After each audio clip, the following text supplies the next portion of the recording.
One thing I really liked there, and again, I understand that there are going to be people that don't like this, but that shot of Cope kind of getting in his team's face, that's a level of passion that I think that you need to win the game. And that passion comes out in many different ways. Cope's a little bit of an aggressive person if you know him out of the game, and that's coming here in the team world here in the team room.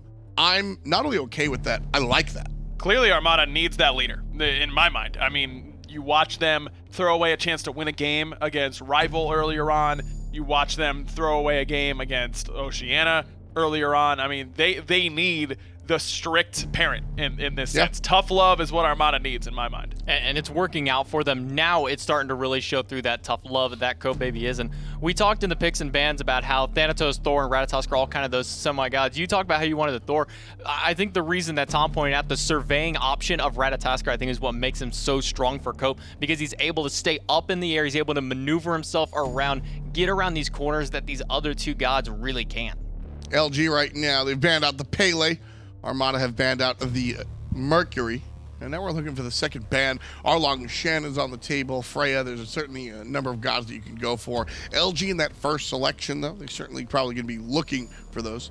Certainly probably not my best string of words together today. But LG hoping to string together some 5 better gods than they did in the last one. The Ra, again, that was really where I was talking about. It's fine, like you said, that you're newer to the mid lane, but if you're not going to hit everything off the ride, you got to go in a different direction. I agree, and in the ways that Geno can play differently, I think his opwash has been okay at times. Maybe you take that away from Sops, who played it pretty well in the last game. That wouldn't be a bad idea. The fact that Armada is really not scared of Erlang Shen for Luminosity is really a detriment, because Erlang has got to be a threat. If you're in the first pick slot, remember, LG takes first pick. They lost that game, so they have choice. I'm a little surprised they go with first pick, but at the same time, you can't give Cope Erlang after the way he just played in that last game. Yeah, you really can't, and I think that's why LG are going to isolate it and take the Dogmaster here. It'll likely be in the hands of Weekend. Again, don't want to see it in the hands of Unbound. Can Erlang still play solo? Yeah, he can. Yeah. I don't hate it. I just don't think it's as good as it is in jungle. It doesn't really have the same impact. That rotatability that he has with the Mink and Turtle allows him to really get those big ganks off, and the pin just such a powerful tool for him. And just the sustain, being able to get into these team fights much earlier on, especially if you have a mage that can follow up like we had the Opwash last time. 2-man taunt into an Opwash 1-2 combo is essentially half of your life right there, and then he can just chase you down with Turtle form. He can go with the Mink form as well. Armada now on the clock, trying to figure out what they want to play. We've got 2 choices here. Erlang already selected. You know who we haven't really seen much of? Who's that? The Baron. We haven't seen a lot of Baron. That is true. We've seen a lot less Baron so far here today. I actually don't know if we've seen any Baron today on Thursday. A little bit the previous few days, but you're right. It's been a little bit absent as of late. Why do you think that's the case, J-Mac? Honestly, I'm not 100% sure why we haven't seen him. He has a lot of control. He has a good amount of damage when you put him over into that solo lane, but I think it's more so that these teams just aren't really prioritizing that god at the moment, especially when Odin and Opwash, this combo, again, we're seeing it in Armada. They're just going to draft it. Like you said earlier, the Opwash for the opposite side for LG would have been so good, but Sops played it so well last game. I like that Armada gives Sops a god that he can be comfortable with yet again in that mid lane. If I'm Luminosity, I think it's time to give Inbound Geb or Terra. Or in fact, let's just go to the Guardian tab. It's at the top side of where you pick your god, and you can press that, and then it filters out all the Guardians, and then you can pick from that. Because Inbound has played a lot of different things so far this week and hasn't really impressed me on anything yet. And I don't know that he's played a Guardian yet. So you want to see him play Kuzuba? Sure. I was really trying to think of the most out-of-meta Guardian out there. My mind went to Hades, but it's been a minute since Hades has been a Guardian. That's true. He's under the Mage tab, my friend. You know who also has been a long time since they've been a Guardian was Vulcan. Oof, wow. Remember those days. J-Mac, are you old enough to remember those days? Yes, I'm old enough. I've been playing since beta. Cerberus selected here for LG. We'll see if that winds up on the short side or the support role. But the Zeus juice coming out for Geno. I like the Zeus in the regular season for Geno.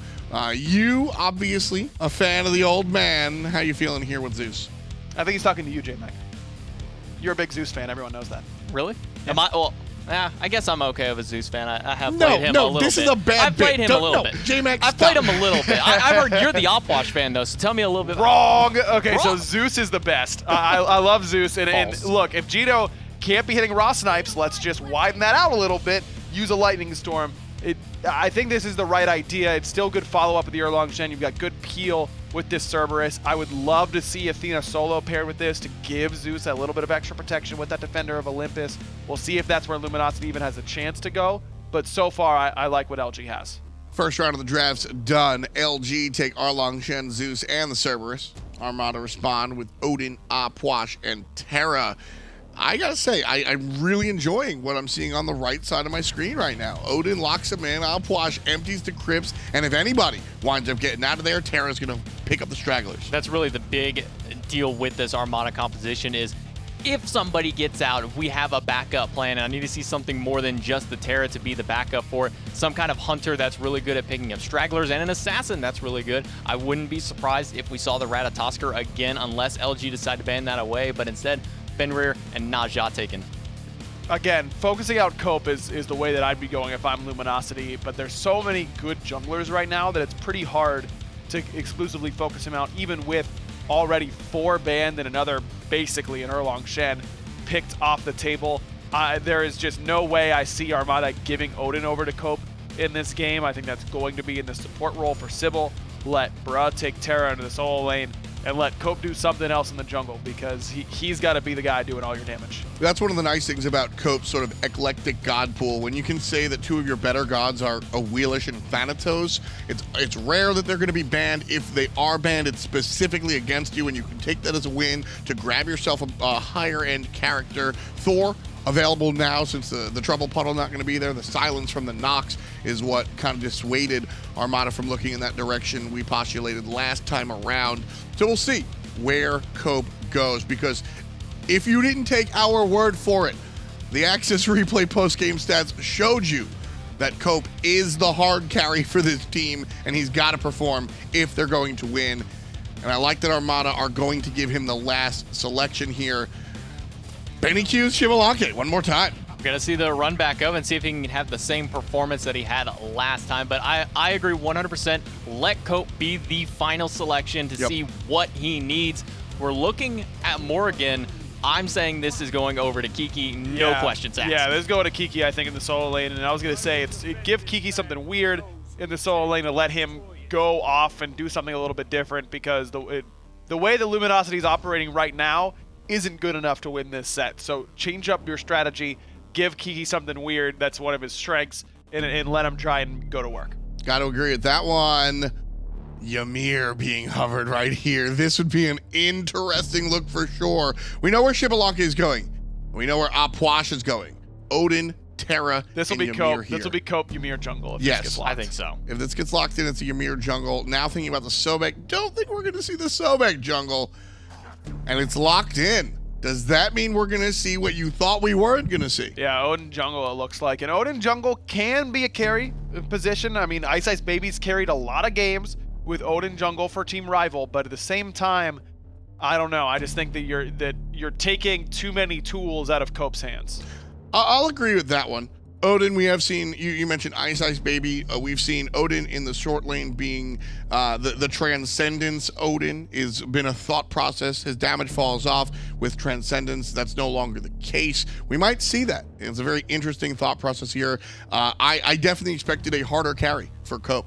I mean, Ratatosker isn't the hard carry either, to be fair. It's the same sort of idea. Early game facilitator that kind of drops the ball later on and tries to hand it to teammates, just that Cope was making plays anyways. I just think that you're making that early game a lot stronger with the Odin, but you're really taking away from that late game. So if Armada doesn't get off to a good start, if Cope falls behind, I don't see how they win this game. Especially since in those Phoenix fights, Cope was not the one starting all the fights. He was the one coming in the middle of it with that Ratatosker, and it's going to be hard to do that with the Odin. You want him to be the first one in to drop that cage. That's a really good point there, J-Mac. Always coming in the clutch. Good for you. Odin hoping to come in the clutch here for Armada. The first pick selection, very interesting. We were sitting here saying, like, yes, we want to see that jungle with the last choice. And for what it's worth, I think that was a flex until that last choice. I think so too. I mean, Armada's keeping their draft options open, right? Just because they ended up taking Sobek in that spot doesn't mean they couldn't have taken Thanatos if the draft from Luminosity warranted it. Again, one word. Do we see a Game 3 aggro? No. Wow. No. The desk thinks that the minor leaguers are going to take down LG. Is that the truth? We'll ask the commentators. Take us away. I don't know. I think LG's composition wins on paper for me, Taco. I don't know about you, but on paper, I think LG won the draft. Personally. On paper, that could be the case, but I think that there are also some really strong components to Armada's composition as well that you definitely can't count out. And Sure. a large one that I'm mostly noticing is that Luminosity are kind of banking, I think, on this weakened Genos combination to be dealing too much damage for sops to respond. But if Copebby gets a really nice Odin cage off onto Kiki, Weekend, and Geno, that could be disaster for a team fight. Completely agree, but I just feel like with how Cope has been playing this fight this time round, he's only going to be able to do so much on an Odin. He's going to be a facilitator more than an assassin this game. If Cope can find some early game kills, then I'm talking maybe 3 kills before the 10-minute mark even, then we might see some of that snowball factor coming into play with the Odin that will be too abusable against Luminosity's composition should he get ahead. Well, let's see how this plays out then, because Inbound going to be on a Guardian this time round as well, be able to provide plenty of backline help if required, and some frontline utility. And Kiki on one of his go-to gods as well. He's one of the only ones that has really pulled out this Morrigan in the solo lane and made good use of it. Even when LG haven't looked the greatest, Kiki's Morrigan has shown up now and again. We'll see if he can do the same thing here up against this Terra. Kiki's actually had a pretty solid tournament all around. Despite Luminosity's losses, I definitely think that Kiki has looked really solid throughout the majority of them. Well, at the start of this game, then LG, bit of pressure in the dual lane means they're going to hit level 2 a little bit earlier on than their counterparts. Armada playing it safe at the moment on the left-hand side, as the right is going blow for blow, as you'd expect, between these two. I think at the moment, Kiki's having a better time of it, as you'd expect, against the Terra at the start of the game. Kiki being able to clear out the waves while also poking away at Bruh has been the main difference maker here, but I think that as this matchup goes on, Kiki's going to find it more difficult to try and bring Bruh's health bar to anything dangerous. I think the one thing that Kiki could bring to this is the fact that he can sneakily get out of the laning phase and be in the mid lane in a few seconds' time and cause a sneaky stealth gank that could cause some problems. We don't see it too often because, well, we don't really see too many Morrigans in the solo lane in competitive Smite. It's just such a risky pick to opt for because you never know if Copebby decides to suddenly pay a massive amount of attention towards the solo lane. I want to see some action here, though, between Copebby talking about him just now, and it's Weekend getting aggressive. Weekend was happy with the assist. Inbound needs some assistance right about now, but sBennyQ will get the first blood over in the duo lane. This Xbalanque pick has been something that we've seen only a handful of times, but every time the Xbalanque has come up big. Late beads there from Sobs, but it's Weekend who eats a tower shot, and return blink from Copebby, and it's a complete turnaround fiasco. Sobs was late on those beats too. He got knocked up, but there was just no follow-up damage from Geno. I don't think Geno A was in range, and Weekend was looking for a cheeky kill. Just didn't have the damage at the end of the day. The range was probably the biggest problem for him. He just couldn't get there. And Cope being there to clean it up and get it was the best thing possible. However, Purple Buff being invaded right now, but now that they're falling back, let's have a little look at that respawn first blood. And I was actually really curious about what went so wrong over here for Luminosity's dual lane. sBennyQ having the branching bola, and it's the pluck accuracy from Sibyl that ends up spelling Inbound's demise. So many Cerberuses just don't have that leap at level 2. They choose to go for the paralyzing spit, for the ghastly breath, because they want the lane clear. But when you're up against the Croc, you might need that escape. And that's always the risk-reward factor. It's always the game of chicken of like, what do you take at level 2? Well, not having your leap there was unfortunate and didn't really help him out in that situation. So 2 kills for Armada. Now it's LG looking to return a kill onto Sops, and that was a quick death. Nothing he could do, no beads available. A Zeus ult to your face. Good night, my friend. Just couldn't do anything. It's not over just yet either. Kiki looking for the bird bomb onto heals. Bruh, but he can't get inside of this tower range. It's just too much damage from the T1 for Kiki to be able to clean up that kill onto Bra. It was a good little beatdown from Kiki. He's probably a bit upset that he didn't get the kill there. Bra will happily just go back to base, teleport back in again, and keep this pressure going. Kiki's ultimate, probably one of the longest, if not the longest ultimate in the game, just because, well, it's the most overpowered one, technically. But look at how quick he is to get away from Bra. Bra uses the TP back in, tries to catch Kiki up in the root from Terra, and just cannot connect. A little bit too much movement speed once Kiki went into that invis form. Experience at the moment actually even between the two. Only real difference is Geno has a bit of a lead over Sops. Weaken did fall in that mid lane earlier on, as you saw, but it did stop Sops from getting any farm as he had to base, so that actually made a bit of a deficit there, and giving Geno an advantage isn't something that you can forget. This Zeus is going to be a problem in team fights consistently against anybody on this team. Sops just evaporated. I would have never even known that he was there if the camera had taken any longer to pan over. It was like half a second was all it took for Armada's mid laner to go down, and that's the dangerous part about this Zeus Erlang. It's been a while, I think, since we've seen Geno on a mage this aggressive, because he's mostly been leaning towards the Ross, towards the outwashes, and Zeus, while he's not the most mobile god either, still deals a little bit more damage in the early game, and I think that's what Luminosity needed. Well, the first blood went to Armada, but now the gold is relatively even up between the two. At 5 minutes in, it's kind of been so far as you'd expect. Both teams waiting for picks, waiting for the mid to late game where these team fights are going to be very frantic indeed, with lots of leaps, dashes everywhere.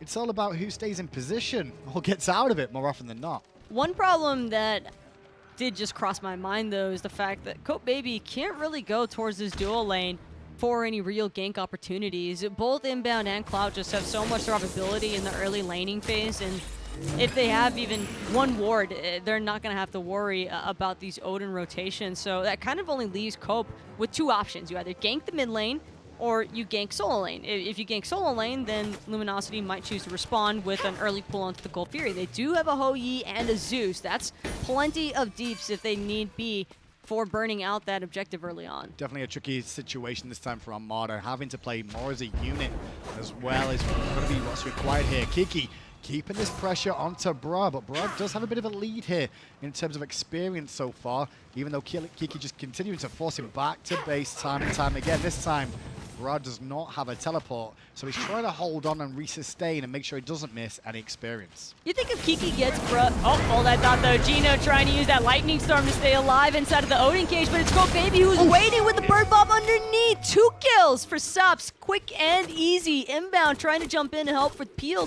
for his mid laner, but it's going to cost him his life instead. Credit where it's due to Sibyl there in that engagement. He's playing the Sobek on the front line, and he's the bait factor. He goes in aggressive. Whether he found the block or not, we didn't get to catch it on screen. But the main thing is that he set up Cope to come around the back, trap the Zeus in the ring, and get the damage off to make sure Zeus couldn't make an impact. Great pick from Armada. Extends the lead by another kill. This 2 is starting kills, to get, it's starting to get really worrisome, though, if you're Kiki, because he kind of needed the rest of his team to be even or better throughout the laning phase. And once these teams start to fall behind, the issue starts to arise where Cope can just start freely rotating onto Kiki without having to necessarily worry about Armada losing out on any early game objectives, because they're the ones who are ahead. Let's have a look back at that replay and see exactly what happened in that mid lane. We caught the tail end of that fight, but that fight in general was definitely interesting because we did see Sops pick up that double kill. It's Sibyl going in for the dash after Mark, but then, once he's in range, he's able to just slow Geno down and cause him to draw attention to it, which sets up Sops here. Well, explode some corpses, and not just his own, the LGs as well. Cope's blink cage was really well placed. Had Geno gotten even a little bit closer towards that T1 tower line, I don't think that Armada would have been able to find a kill onto the Zeus. And that also might not have prompted Inbound to try and join the fray. LG definitely not out of this, though, as the team fights continue onwards. This composition will become stronger if they can just weather the storm of this early game. Armada's lead isn't anything to write home about right now. The experience is the biggest telling factor between the two. But eventually, everyone will be level 20 if you can get to that point in the game. And that's also part of the problem for Armada, because they've got these 4 kills, and yet they're hardly leading by 600, 700 gold, if that. And you almost start to wonder, why is there not a bigger gap between these two teams? Why haven't we seen at least a 12, 1300 gold lead start to surface? And I think that's partially because of the fact that Weekend has been successful in stripping away a lot of Armada's back harpy farm. We'll note as well, sBennyQ was involved with the 2 assists on that gank in mid lane as well. That Darkest of Nights is an ability that, well, even the casters sometimes don't really think to mention, but limited vision tackle is something that you can surprise teams with. There's nothing worse than when you're having to clutter comms of the enemy team because you can't see very far. I will always stand by the fact that this is one of, if not the best ultimate for competitive play, because anything that can kill comms for a pro team for even a second or two, that is devastating most of the time in these team fighting situations. But it shows how good Armada was with that call to gank in the mid lane. Sibyl going in, Cope going in, and the Darkest of Nights all at the same time. They knew what the plan was, and the plan was Geno. They just got a bonus kill along with it in Inbound. 9 and 8 are the respective levels of Inbound and Geno in this mid lane at the moment, just clearing up the creeps. At the moment, Armada just going to clear up their own jungle and wait for the right opportunity. Armada have to be careful, though, and really need to start focusing around keeping vision on this Gold Fury. I don't think you can ever feel comfortable when there's a Hou-Yi Zeus on the map, because no objective really stands a chance. Inbound already trying to get the lead over Armada in terms of vision. Inbound's got an interesting game for himself as well on this Cerberus because he's the one with the Phantom. I think his positioning is going to be, realistically, he's just going to track Odin through these team fights and make sure that whoever Odin's going on is protected to the best of his ability and what Cerberus can bring. But right now, Armada grouped up on this left-hand side looking for a pick, and they've got Weekend in the ring. Inbound was in the base at the time. And there's no heals for you inside that ring, Weekend. Not even a chance to get it off. Geno returned some good damage, and now Clout's trying to punish them for that. Cope in trouble. Copebby, though, with a huge shield now from the Bird Bomb, and the Ricochet isn't going to connect, but it doesn't matter. Kiki still finds him in the end, but he might not be able to get out himself. Yeah, it turns into Odin to trap a few in the ring to allow LG to close the gap. But the backup of Clout and Geno wasn't there in time. The distance was just too far. LG find a kill. Armada 2. And these early picks are part of the reason why this Phantom for Inbound is questionable, because Inbound has not really been able to be there when his teammates need him in the early game. He's kind of still got to focus on sticking to the dual lane a little bit more often than not, and Copebby knows it. He's just been hunting Weekend time and time again. I mean, they need a Phantom at some point, right? And in fairness to him, there's going to be times in the game where he's going to base, and if he's calling that to his team, like, guys, I am basing right now. I mean, I play a lot of support, so I get this. I am basing, and then your team goes and gets in a fight. What can you do? You've got to get items at some point, right? It's not that I think that Inbound is in the wrong for it, but he might have been able to just afford going for a different relic entirely level 1, simply because he hasn't really been able to have much of an impact anyway with this Phantom, and he's already at level 8. Kiki forced under his tower there. Broad keeping the pressure back on this solo lane now. Starting to even things up. Got a bit of magical defense for himself. And talking about builds, Kiki here going for the Hide of the Urchin. First major item here. How do we feel about this? Kiki is just expecting Luminosity to fight over and over and over again. So if you are expecting your team to constantly be looking for the aggressive moments, then Hide of the Urchin can fare really well for you if you're able to get those stacks early on. It'll just be a different level of tanky that Armada might not be anticipating because he's on the Morrigan. And I think the one thing is when you turn into Morrigan into another character and you use that ultimate, you take the items of that character too, so you're not worried so much about your own personal build. Good pluck onto Inbound, but that brings him towards the team. Stygian Torment was used, but sBennyQ pre-beats it, and now Weekend trapped in the ring again. He's already dead. 2 characters, the front line of LG off the map. sBennyQ very low. Geno at least answering that back. Slows down Armada attempting the Gold Fury. sBennyQ rising Jaguar into Geno, so not really all that surprising that his untimely death there. Nice Aegis out of Geno though, so he'll find the detonate onto sops. Geno doing it all on his own. 2 kills for the Zeus, and that's a way to get a response from Armada. A little bit questionable there in what happened. I mean, I was looking at where Kiki was, and he could have potentially rotated to help out Geno there, but I don't think he felt Geno would have be able to survive long enough anyway in the first instance. But he was, and ended up taking out another couple of kills, causing some problems for Armada, and that's why I don't think you can count LG out so far in this. There's too much damage on this team, and one team fight, 2 Zeus ults, for example, with the fact there's a Morrigan on this team, could change it in a heartbeat. I think that could have been a Gold Fury pull potentially, though, from Armada, because they found some really nice picks onto Weekend and Inbound, and sure, they might have been a little bit poked out, but when you have 4 members against 2 that were actually available to the area for defense, it's not enough, and I think sBennyQ choosing to Rising Jaguar into Geno kind of takes that play away from Armada, and it's not necessarily I think they were guaranteed the Gold Fury 100%, but why risk the suicide? Why suicide to begin with? Did it really feel like a suicide to you? Because I was kind of looking at it like, well, Rising Jaguar, he's trying to get away from the ult, first of all. He was out of the ult. But he had stacks on him too, so like maybe run down the Zeus and try and stop him from detonating in time. I can give him some benefit of the doubt there, you know? But Geno got more damage onto him because he was moving towards him. Well, now Armada controlling the Gold Fury pit once more. Bruh and Kiki both kept on the right-hand side. Inbound forced to leap away, and immediately Cope going to go aggressive. Inbound forced to use the Phantom defensively, and Geno going to throw the ult over the wall to help out. That's a nice little victory from Armada there, making sure Zeus isn't available for this Gold Fury. That's unfortunate for Geno. I think he got baited out, maybe not realizing that Inbound still had that Phantom available. The Clout now is Geno being zoned away, and Geno still on his own. 2 members in the mid lane trying to keep Bra busy, but Bra's keeping them busy. Cope onto a killing spree again, and yeah, I said that from an Odin. I didn't expect this Odin to be able to do enough. However, I thought Clout might seal that with a ricochet, but it won't be the case. Now he's at to Aegis as he eats a bird bomb, and sBennyQ's bowler does all the damage. The ring is down, but it's not going to be enough to keep Inbound alive. He will now fall as Kiki forced out, and Cope giving chase towards Weaken. Armada now looking towards some more objectives that can find them.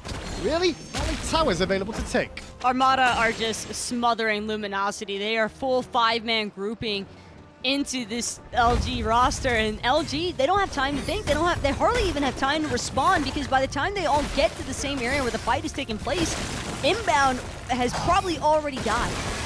They're just going to group. That's kind of where I'm at now, is LG are on the back foot heavily. They have to stay as a 5-man unit. They can still contest Armada if they work as a 5-man unit, but so far, Armada have picked them apart. The ultimate from the Xbalanque, the ults from the Odin have forced so many situations, and now Kiki and Weaken are trying to make something happen at the Pyro, but the rest of the team isn't here yet. It's turned into an uphill battle, though, for Luminosity. Kiki. Nice job by Kiki, though, to re-aggress onto this Pyromancer. It's already under half health. May as well take it for free. A little bit odd there from Armada at how they chose to back off so quickly, but I think they were just concerned that they'd already used so many cooldowns to get the Pyromancer that low. I also think it's because they didn't have the wall coverage around that Pyro, so they didn't know that the whole of LG wasn't there at the same time. We have the benefit of the spectator of seeing it was only Weaken and Kiki, but Armada was probably worried that Geno, Clout were right behind there, so it's a wiser decision overall not to make the mistake there. That was just player discipline from Armada, because they understand if we get this Pyromancer, sure, it's nice, but it's a win more item for them at this point. They don't necessarily need it. It's not going to give a significant amount of gold and experience to Luminosity, where the lead that started to develop is going to be eradicated. Well, it's a 3,000 gold lead roughly for Armada now. No Fire Giants in this one as of yet.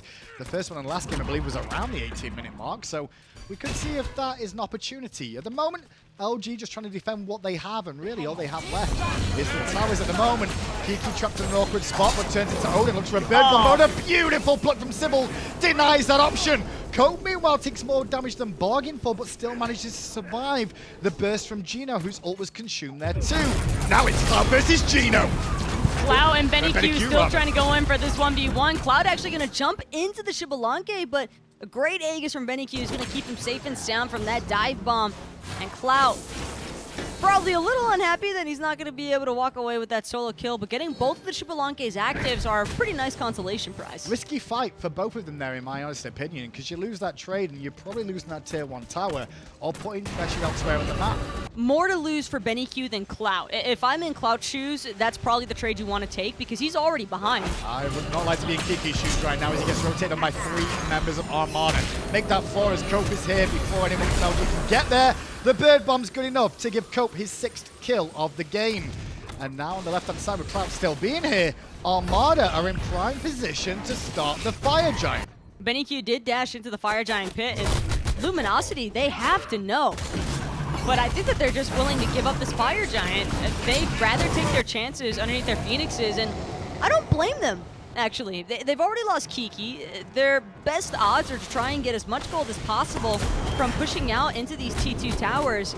And not only that, but you got Geno as Zeus. Zeus is probably one of the best base defensive options you can go for. And the tier 2 won't even fall, unfortunately, for LG. Instead, they're going to have to limp back and lick their wounds once more. And look at whether they can defend towers now. Tier 2s, could they defend with this composition?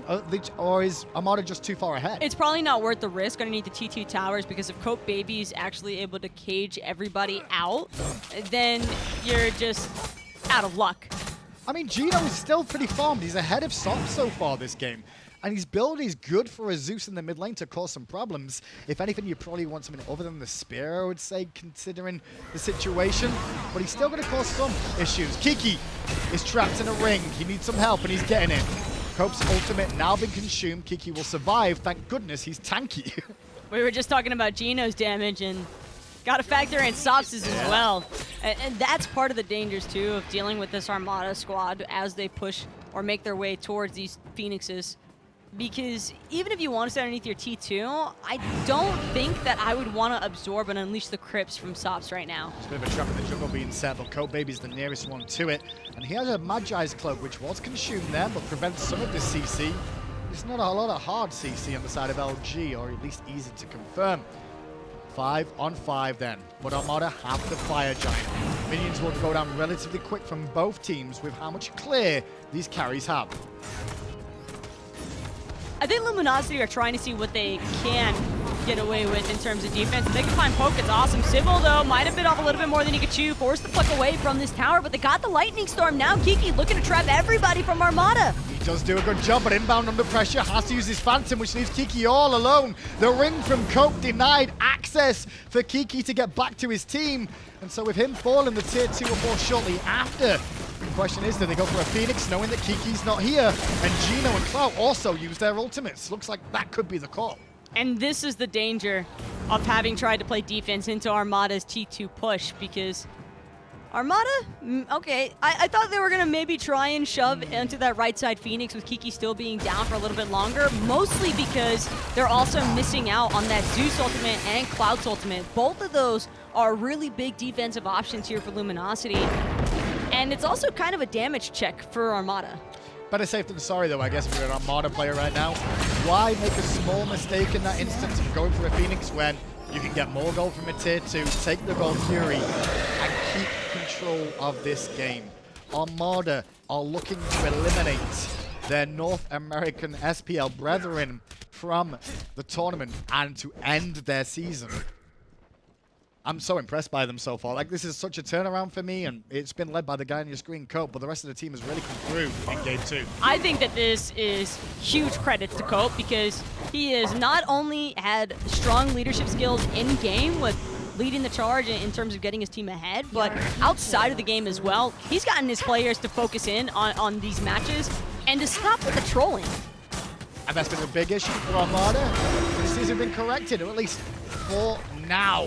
Tier 1 on the left-hand side being whittled down slowly. Fire Giant buff is about to wear off in about 20 seconds' time.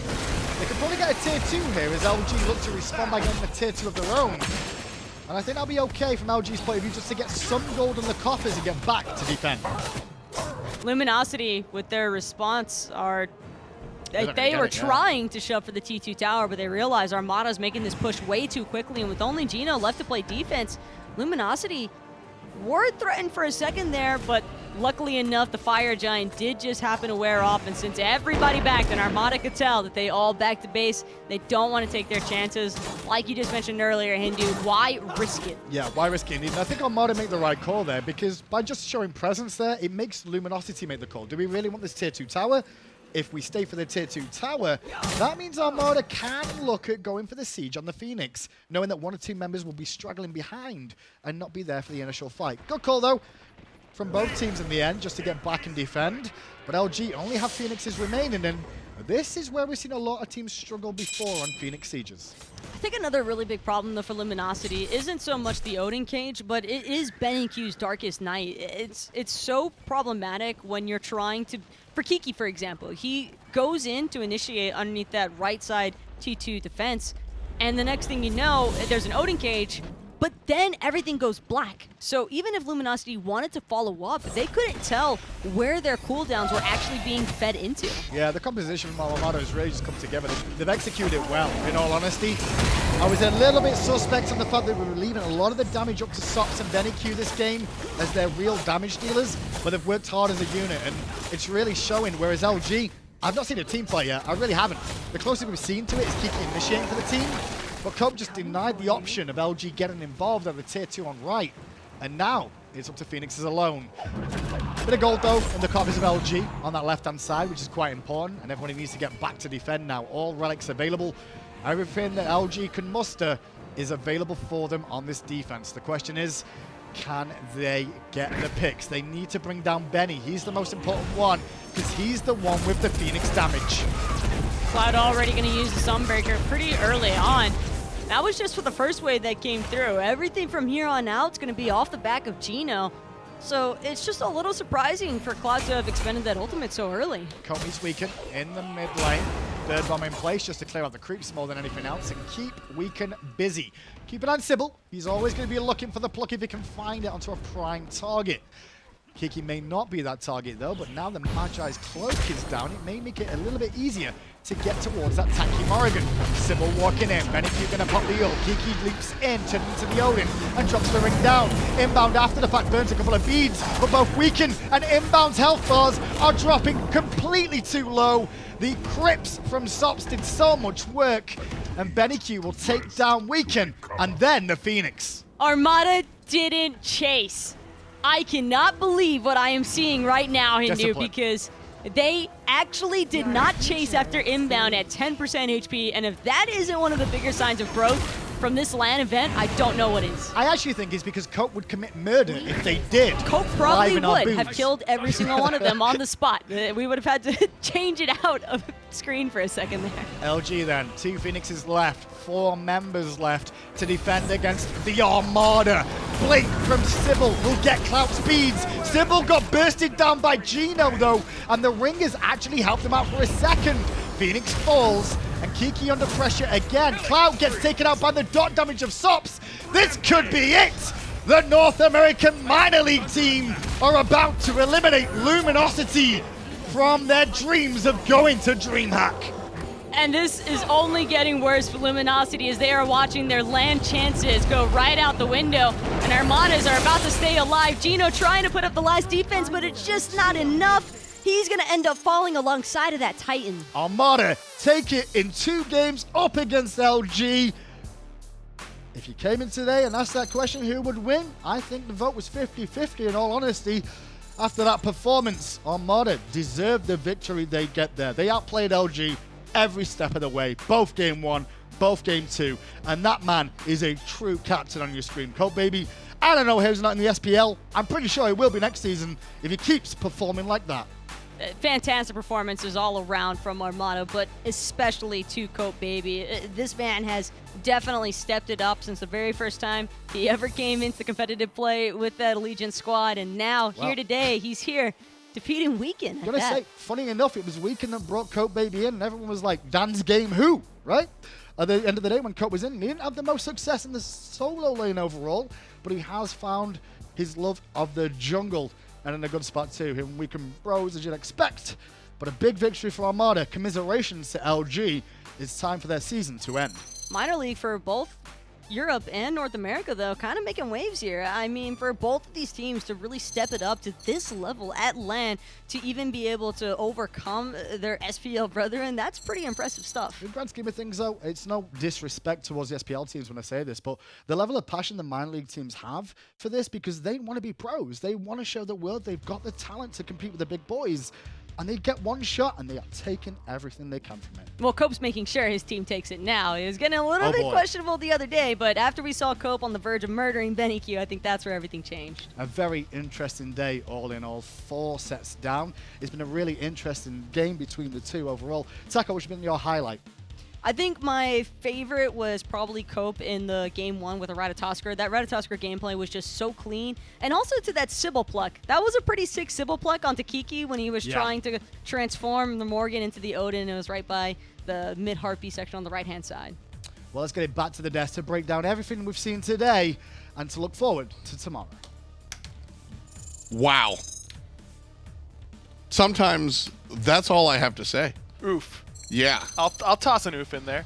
You got a yikes for me, J-Mac? I don't need to give a big yikes. I was hoping for this Armada win here. Well, it's not about what you're hoping for. It's about what actually happened. Luminosity came out and just really got stomped this set. I mean, I don't know what's going on with them, but this roster change was not what they needed, apparently. Yeah, you know what? And I said this before, this roster change might have been what they needed earlier in the season, but making a change this late, certainly not going to do you any favors. Just nuts. The numbers speak for themselves. Thank you to Access Replay here for the post-game stats. You know what, J-Mac, on the side of you had this Armada team from the beginning. What made you so excited and confident in their ability? Copebby really as the big one, but I mean, I've been watching these players grow for such a long time through the minor league, the collegiate league. I've seen so many of these players go through, and they really do have the passion to win. And Copebby specifically, the MVP from Steel Series here, definitely showing up to play today, really putting the big backpack on. Cope was just the best player on the field today. It really is kind of that cut and dry in my mind that Cope was able to will this team to victory. I'm not saying the rest of Armada is a bunch of chumps. I'm saying that they needed to be led around the map with a leash, that Cope was walking, giving directions, dodging traffic, and doing jumping jacks the entire way. Sobs did what he could here, but I absolutely love the way you phrased that. Cope willed this team on to the next part of the bracket without a doubt.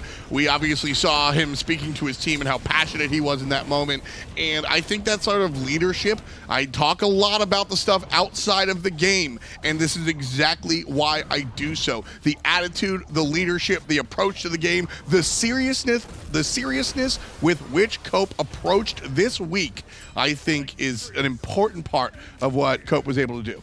And the team. And now Armada's not done. They're still alive and are moving on. Luminosity gets eliminated. It's crazy that the 2 6 seeds in each region of the SPL are now watching their minor leaguers go on beyond them. Listen, John Finch ran a bracket tournament on his Twitter, and I'm sitting here and I'm going, who's the one person with a bracket intact? Because frankly, I think we had some people betting on Insignum, but Armada was, to say the dark horse. I'll give credit where it's due. Anatoly had Armada over Luminosity in his bracket. He did. Did you, J-Mac? I did not actually complete a bracket. So I'm going to be 100% on it. But going into this matchup, I had Armada over Luminosity going into this match. Behind the scenes and on the desk, I think you guys could probably kind of tell that I had a little bit of favoritism towards this Armada squad taking the victory. And it's just the inconsistency that we've seen from LG all season long, and especially at the end of the split. Like I said, the roster change, it just happened too late in. They weren't comfortable, and honestly, it just looked like they were completely out of their groove. Well, unfortunately for Luminosity and their fans, this is the end of the ride for Weekend and the boys. They're going to be watching, and Armada are going to be the ones playing. Standing by after the game, it's Sops and Steel Series MVP, Copebby. We're here live with Armada after their victory over LG and advancement in the tournament. Guys, Cope, first of all, tell me about how that went down. You happy with the performance? Did it go as expected? Just talk to me about what happened in that set. I don't know. We coming into this tournament, we didn't really have that many expectations. We kind of just came, and whatever's going to happen is going to happen. And I don't know. I think we kind of just, as the game progressed, we kind of just started feeding off each other, and the adrenaline, I don't know. It's kind of rolled with it. It's always an interesting thing to see. But Sobs, I want to ask you this as the mid laner. I've noticed that there's been a lot of Alpuach surfacing for competitive play. And why do you think that Alpuach has become such a prevalent god pick right now? I just think that Outwash ult is really insane in both defense and offense. So like, it makes sieges like really hard for the other team. So the whole point is just like you just kind of drop the ult, and they just have to run away because they just die. And then his early game isn't even bad, so it's really easy to just get through the laning phase. Now, honestly, Cole, you were mentioning you guys, you weren't expecting to do much this tournament. It's gone deeper probably than you expected. Against LG, did you guys come in with specific strategies to deal with Luminosity, considering you know the guys so well? Yeah, we kind of, I guess we pinpointed on Jingwei a lot because we know they play a lot of Jingwei. And we kind of focused our draft around that and how to like pick around it / ban around it. But other than that, I mean, we kind of just winged it a little bit, especially in the second game. We're like, oh, I guess we can just play Odin jungle and pick more peel and just walk at them. So that's kind of just what happened. Well, whatever you've been doing lately, Cope, you have been on fire in the jungle, and I doubt that anybody would disagree with that right now. But how do you think that this has been playing, like working with sops? Honestly, me and Sops have played together for a long time. He was ADC for most of the time, but I mean, ever since he switched to the mid lane role, it's like we kind of just don't. We're not scared of anybody, We take smart fights, and I don't know. We're kind of on the same page. He listens to me, I listen to him, and we don't really have to say too much. Yeah, I'm kind of a noob though, so. Final question to you, Sops. Like, this is one of your first times really here and in this sort of event atmosphere. How's it been for you personally? Have you enjoyed it so far? Like, how's it been? It's been a lot of fun, honestly. It's always great meeting all my teammates and just meeting some of the new, or not new, but some of the Smite pros. But yeah, no, it's definitely been a lot of fun. We've just kind of been chilling out and just kind of going ham. Well, keep going ham, boys, because you're still in this tournament. Congratulations on your victory today. All the best in the future. We'll see you in the next round. Thank you. Great listening to those guys talk, and honestly, I see a very different Sops there at that desk than I did earlier in the week. And I don't want to do the team a disservice and say that they didn't take it seriously, but I think the confidence in themselves was not exactly there. I think that they were being quote-unquote realistic and said, hey, we're the minor league team. We'll just go out there, put our best stuff on the field, and leave it all out. And now that they're winning, I see a difference in the players. Ryan, you've been a player before. I think this moment is a turning point for Armada, and we're going to see them more consistent and more involved. Is that a reality? Yeah, I think so, absolutely. I mean, as a team, you go into certain games. I mean, I'm sure they went in against Rival. They did their pregame interviews and said, yeah, we can win. And it's like, okay, yeah. We'll win, all right, sure. And then they actually should have won a game, and it's like, oh, well, why don't we just mess around and make DreamHack or something like that? I mean, they have the potential to still make noise. They've got a lot of work to do before they're DreamHack ready, but at the same time, they're still in it, and two SPL teams aren't. I think the best way to say is they might not be all the way there, but they do have potential for an upset, to say the very least, for this team. These guys have really shown up in this matchup specifically up against Luminosity, and I think that they're taking on the other minor league team, if I'm not mistaken. That's right. That's really where I was going to go to you, J-Mag. You in the green room, you were all about it. You had Armada from minute one. Well, obviously, credit where it's due. You were the analyst that got it. Talk to me about their ceiling. Can Armada make it a DreamHack? Do they end at Insignum? How far does Armada go? Honestly, I don't really see them making DreamHack. They are a strong team, but I don't think that they're quite ready yet against the other SPL teams. I think that their ceiling with Luminosities was kind of right there at that same point. And up against Insignum, that's going to be one of their tougher matchups. Obviously, we saw the rival match where they had the chance to do this. I think that they can take down Insignum. It's going to be a very close match for them, but I think beyond Insignum is really going to be about it. This, of course, is the lower bracket right now. CLG suffering earlier on, as did Trifecta. They're going to go head-to-head, and like you said, it's the mash of the minors. Think about it this way. I mean, all they have to do is beat another minor league team and then win one best of three, and then they're in DreamHack. Now, the second best of three would be against the loser of SSG Rival, I believe. But they almost beat Rival once. I mean, it really isn't that out of the question. By the way, Space Station and Rival both have got to feel really good about their chances, by the way, because all they've got to do is win one out of the next two sets, and they're going to DreamHack, and one of those, if they lose the first one, will be against a minor league team either way.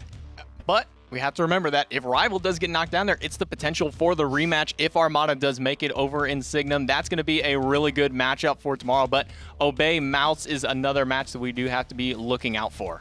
Fantastic day today, but as we look towards tomorrow, the Friday, we'll see what's going on here. Obey's going to start us off hot and ready and go for Mouse Sports. Space Station Gaming and the boys will take on Team Rival. Then, of course, we have CLG versus Trifecta, and then Signum and Armada will round out the bottom half of the bottom bracket. The matchup of the minor leagues. I can't believe it. I can't believe it. I love it so much.